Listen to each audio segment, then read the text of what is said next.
Magandang araw po mga ka-recap. Ipagpatuloy na po natin ang kwento ni Pedro.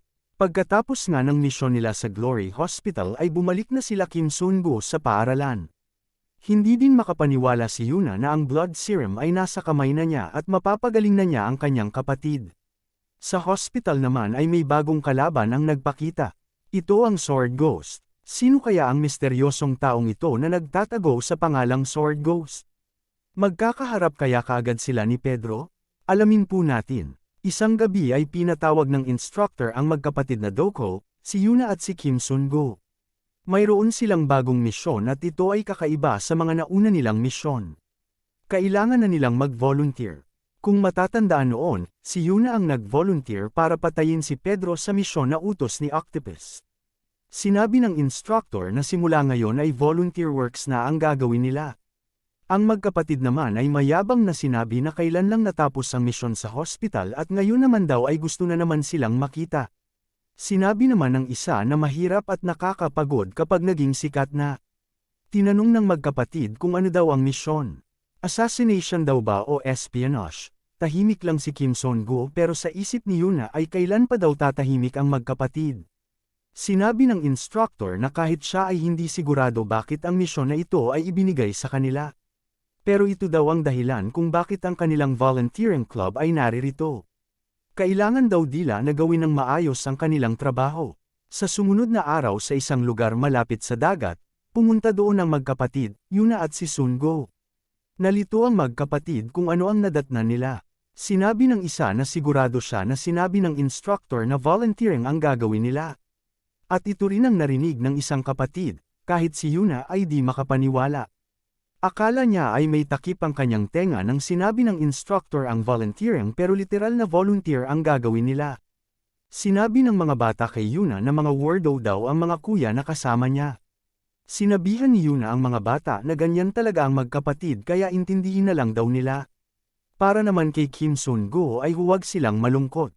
Para daw ang kanilang club ay makilala ng paaralan ay kailangan nilang gumawa ng totoong volunteer work at ito yata ang gagawin nila ngayon. Pero ang dalawang magkapatid ay nangisay sa sahig at nagrereklamo na parang mga bata. Ang gusto nilang volunteer ay ang volunteering na ginagawa ng Glory Group at hindi magbantay ng bata. Ayaw nilang maging alipin ang kanilang napakahalagang katawan sa lugar na ito. Bigla namang may bumati sa kanila. Tinanong sila kung sila ang volunteer na ipinadala. Napakagandang babae ang bumati sa kanila. Si Eugene, isang high school teacher sa paaralan na yon, nagbago ang ekspresyon ng magkapatid. Bigla silang ginanahan at nagsimulang magtanggal ng damo. Sinabi nila na inaalay nila ang kanilang buhay sa pag-volunteer. Pinigilan pa sila ni Teacher Eugene dahil ang ibang binubunot nila ay bulaklak na. Tinanong ni Yuna si Sun-go kung nagagamot pa daw ito pero tila hindi nasagot ni Sun-go. Pero nalilito pa rin si Yuna kung bakit pinadala sila dito. Hindi din naman ito paaralan na malapit lang sa kanila. Isa itong lugar na 500 kilometers ang layo sa Seoul. Kahit ang kanilang instructor ay wala din alam kung bakit doon sila ipapadala basta daw ay ito ang nakalagay sa opisyal na dokumento para sa kanilang misyon. Pinag-ingat pa rin sila ng kanilang instructor dahil volunteering pa rin ito at di nila alam ang mangyayari. Umalis na si Sun-go at sinabi lang kay Yuna na siguradong may dahilan kung bakit sila ipinadala sa lugar na ito. Nalito si Yuna at sa tingin niya, mukhang walang gana si Sun-go sa mga nakalipas na araw, nagpahinga naman ang magkapatid sa ilalim ng puno. Tinanong nila si Eugene kung estudyante daw ba siya dito. Natawa na lang si Eugene at sinabi na guro siya dito. Mukhang pinupuri siya ng dalawa dahil mukha siyang bata. Pinatigil ng magkapatid na magsalita pa si Eugene. Huwag daw itong tumitig sa kanila ng matamis dahil estudyante sila at teacher si Eugene. Bawal daw ito. Pero sinuwi sila ni Yuna at itigil na daw ang pagsasalita ng kalokohan. Bigla namang may dumating na parang security guard at binati niya sila Yuna. Siya daw ang tagapangalaga ng paaralan. Lumapit ito sa kanila ni Sun-go at nagbiro pero parang hindi naman nakakatawa.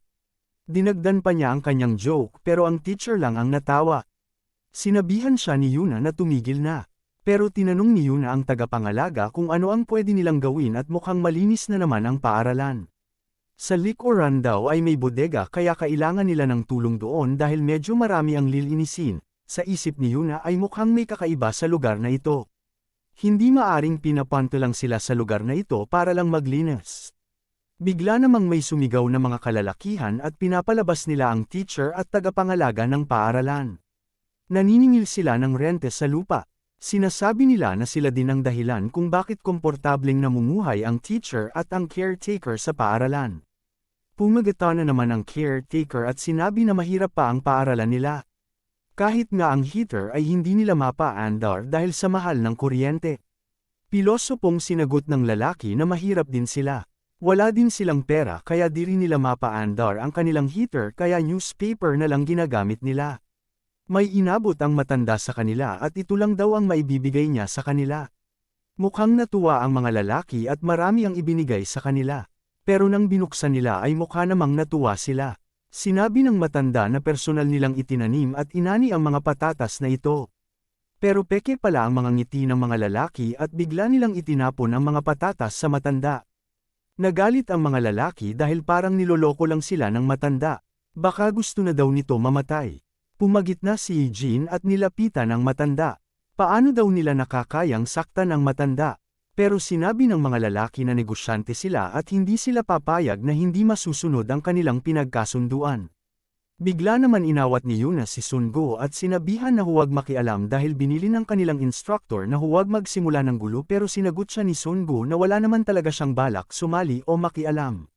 Sumagot si Eugene sa mga lalaki na wala silang pera kahit tingnan na lang nila ang paligid. Nabubuhay at tumatakbo lang ang paaralan sa pamamagitan ng donasyon. Bigla siyang nilapitan ng isang gangster at sinabi na mayroon pang isang paraan. Tinanong ni Eugene kung ano ito. Hinawakan ng lalaki ang mukha ni Eugene at sinabi na maraming paraan para mabayaran ang utang kahit walang pera. At kikita din daw si Eugene kahit hindi na siya magturo. Pero biglang may pumagitna at pumihil sa gangster. Ito ang isa sa magkapatid na Doko. Sinabi niya na ang mga kamay ng lalaki ay hindi ginagamit para saktan ang babae pero ginagamit para protektahan sila. Kaya hindi niya mapapatawad ang ginawa nila.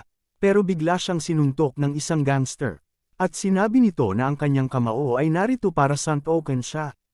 Pinigilan sila ng teacher dahil mga estudyante lamang sila na nag-volunteer dito. Pero nagsalita si Hang Doko at sinabi na parang may dumapong lamok sa kanyang pisngi. Parang nakikiliti siya. Sinabi ni Eugene na dumudugo ang kanyang ilong. Maliit na bagay lang daw ito kaya huwag pansinin sagot ni Hang Doko. Pumagitna din ang kapatid niya na si Jay Doko pero pareho silang nabogbog. Dinala ang dalawa sa clinic at ginamo ni Eugene. Tinanong niya kung ayos lang ba sila, siguradong nagulat sila kaya humingi siya ng paumanhin sa magkapatid na Doko. Pero sinabi ni Jay Doko na huwag daw sila aalahanan, mas alalahin daw niya ang mga kamay nang sumuntok sa kanila. Sinabi naman ng matanda habang nilalagyan ng gamot ang pasa niya, ay malas daw sila at nagkataon na nandito ang mga gangster. Wala daw magawa ang mga ito kung hindi maningil ng mga renta. Moderno na ang mundo pero hindi pa rin nawawala ang mga taong katulad nila. Nagpasalamat pa rin si Eugene dahil sa kanila, mas sumaya ang mga estudyante at luminous ang paaralan. Magpahinga na muna sila ngayon at magpatuloy na lang bukas. Tinawag ni Sungo si Hang Doko na captain at tinanong kung ayos lang daw ba ito. Mas nag-improve daw kasi sila ngayon. Ano daw ang pinagsasabi nito sagot ni Yung Doko, naalala ni Pedro noong una niyang makita ang magkapatid. Noon kinalaban nila si Park Sang-do, at ang paglaban nila sa kay Director Jiang sa simbahan. Sinabi ni Sungo sa magkapatid na ang totoong malakas ay marunong magpigil kung kinakailangan at nakakamangha sila ngayong araw. Umalis na si Sungo at iniwan ang magkapatid. Sa labas naman sa ilalim ng mga bituin ay nakaupo si Yuna sa isang swing, nag-iisip ito ng malalim, iniisip niya ang natanggap na regalo mula kay Sungo. Hindi pa siya sigurado kung para ba talaga sa kanya iyon pero laking gulat na lang niya nang makita ang laman nito. Ang blood serum na kinakailangan ng kapatid niya. Sa isip niya lang ay kung paano ito nakuha ni Sungo para sa kanya. Gusto niyang pasalamatan ni Sungo pero hindi niya alam kung paano. Nahihiya siya na sabihin ito sa kanya. Biglang nagsumulpot si Sungo at tinanong siya nito kung naalala ba niya ang kanyang kapatid dahil sa mga bata sa paaralan. Ikinagulat ito ni Yuna. Mukhang nakakita daw ito ng multo dagdag ni Sungo.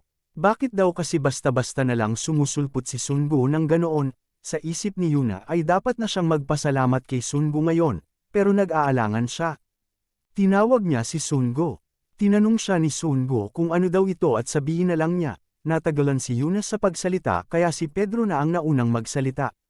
Nagpasalamat siya kay Yuna. Nalito siya kung bakit nagpasalamat ito sa kanya. Ang ipinagpapasalamat pala ni Pedro ay nung nakiusap si Yuna sa kanya at pinapante siya ni Yuna sa labas na clock tower at hindi sa clock tower harap ng lobby na kung saan naghihintay si Nathaniel. Siguro daw ay takot noon si Yuna pero pinili pa rin siyang protektahan nito kaya nagpapasalamat siya. Nahiya si Yuna at sinabi na wala lang daw ito sa kanya kaya huwag niyang alalahanin. Si Yuna naman ang nagtanong kay Sungo. Ano daw ang relasyon ni Sungo kay Pedro o may kinalaman daw ba ito sa kanya? Nakakita na daw si Yuna ng maraming killers pero hindi pa siya nakakakita ng kasing lakas at galing ni Sungo na kahit si disciple Nathaniel ay natalo niya, nakakapagtaka na di-rank killer lang ito. Simple lang ang sagot ni Sungo. Kapag dumating na daw ang tamang panahon ay sasabihin niya ito sa kanya lahat-lahat. Nagsalita si Yuna pero hindi ito narinig ni Pedro kaya tinanong niya kung ano ito. Nahihiya si Yuna at sinabi lang na nakakainis daw si Sungo. Nagpapasalamat daw siya, tinanong siya ulit ni Sungo dahil hindi nga daw niya marinig. Nainis si Yuna at sumigaw ng salamat kay Sungo. Narinig na daw niya kaya kumalma lang ito saad ni Sungo. Nahihiyang umalis si Yuna at sinabi na sinadya ito ni Sungo para pagtripan siya.